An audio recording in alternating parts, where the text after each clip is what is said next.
안녕하세요. 오드리 학사입니다. 저녁 7시 넘어서의 식사량이 하루 식사량의 50% 이상을 차지한다고 보여지시나요? 그렇다면 당신은 야식 증후군일 수 있습니다.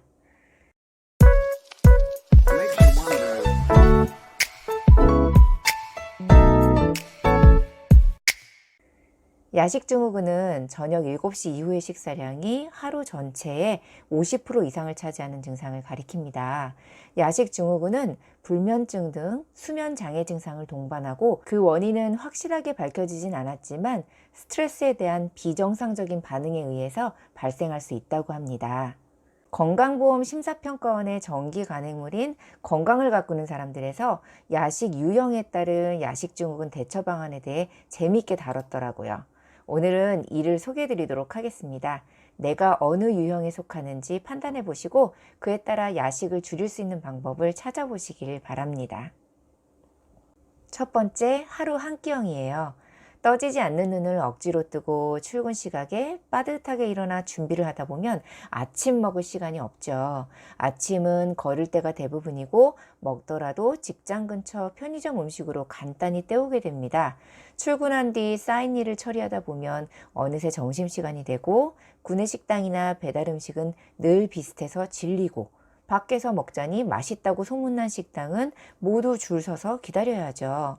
결국 점심도 거르거나 먹는 둥 마는 둥 합니다. 오후가 되면 허기가 지고 힘이 듭니다. 퇴근 시각쯤 이런저런 일을 마무리하다 보면 조금 늦게 일터에서 나오게 됩니다. 집이 가까우면 그나마 낫지만 퇴근하는데 시간이 오래 걸리면 식욕이 금세라도 폭발할 것 같아집니다. 종일 힘들게 일하고 밤에 한 끼를 먹는 경우는 세 끼양을 한 번에 먹다 보니 과식을 하게 됩니다. 하지만 이는 크게 나쁠 것도 없어요. 하루 세 끼를 아침, 점심, 저녁으로 나눠 먹나 한 번에 먹나 열량 자체는 같답니다. 이 경우에는 너무 죄책감 가질 필요는 없지만 습관이 되는 것은 피해 주세요. 두 번째, 감정 식사형이에요. 스트레스를 받으면 아무것도 먹고 싶지가 않아요. 과거 인류가 맹수에게 쫓기던 시절에는 죽을 힘을 다해 달아나야 했습니다. 배가 고파도 위기를 벗어날 때까지 멈출 수가 없죠. 위기를 벗어나야 그동안 억눌렸던 허기가 찾아오고 뭔가를 먹어 보충을 했습니다. 인류가 하루 3끼를 먹게 된 것은 인류 전체 역사를 놓고 보면 그리 오래되지 않았어요. 종일 뭔가에 신경 쓰고 스트레스를 받다 보면 뇌도 굶주립니다. 스트레스의 원인이 되는 장소에서 벗어나 집에 오면 굶주린 뇌는 허기를 달래길 원합니다. 그러다 보면 감정 식사를 하게 됩니다. 원래 배고프면 먹고 배부르면 그만 먹는 것이 인간입니다. 하지만 감정 식사는 멈추기가 어려워요. 양만 넣는 것이 아니라 달거나 기름진 음식처럼 칼로리가 높은 음식을 먹게 됩니다. 그래야 뇌가 허기짐에서 빨리 벗어나기 때문입니다. 인간의 의지는 생각보다 약해요. 많은 사람이 스트레스를 받아도 야식은 통제할 수 있다고 생각해요. 하지만 스트레스가 발생하면 무언가로 풀어야만 합니다. 힘들게 운동하고 다리에 쥐가 나면 릴렉스해야 합니다. 그런 이유로 누군가는 게임을 하고 누군가는 술을 마시고 누군가는 야식을 먹는 거예요. 따라서 이러한 경우 야식을 줄이고 싶다면 스트레스 자체를 줄여야 합니다.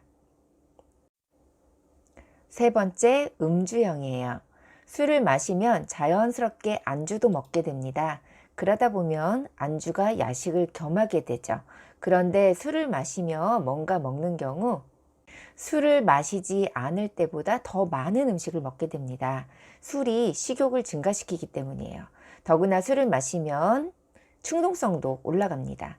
술이 남으면 안주가 필요해서 뭔가를 더 먹고 안주가 남으면 술을 더 마시기 일쑤죠. 그러다 보면 야식의 양이 기하급수적으로 늘어나는 악순환이 이어집니다.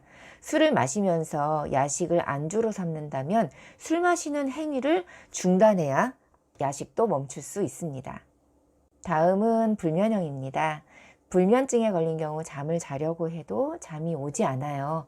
주변 사람이 보면 꼭 텔레비전, 스마트폰을 보거나 게임을 하느라 늦게 자는 것 같습니다. 하지만 실은 반대죠. 불을 끄고 잠자리에 누워도 시계 소리는 점점 더 크게 들리고 몸은 불편해집니다. 억지로 누워있으면 온갖 걱정이 떠오릅니다.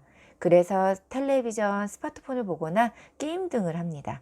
그러다 보면 배가 고프고 무언가를 먹게 되죠. 그리고 불면증에 걸리면 시간이 느리게 가고 지루해집니다. 심심하면 뭔가 더 먹게 돼요.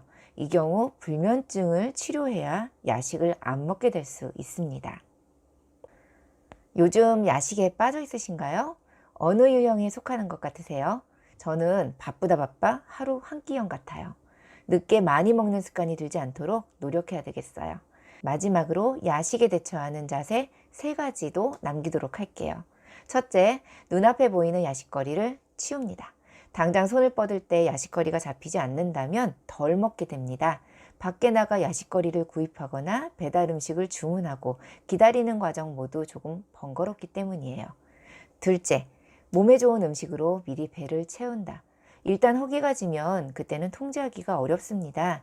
따라서 허기지기 전에 섬유질이나 단백질이 풍부한 건강한 음식을 적당량 먹는 편이 좋아요. 야식을 참을 수 있다고 과신하지 마세요. 셋째, 야식 먹을 타이밍을 만들지 마라. 집에서 무료하게 있을 때 야식을 먹는다면 산책이나 조깅을 하세요. 특정 조건이 부합할 때마다 야식을 먹는다면 의식적으로 그 조건이 갖춰지지 않도록 해야 합니다. 밤만 되면 식욕이 돋는 야식 증후군 물리칠 수 있습니다. 이상으로 오드리 학사였습니다.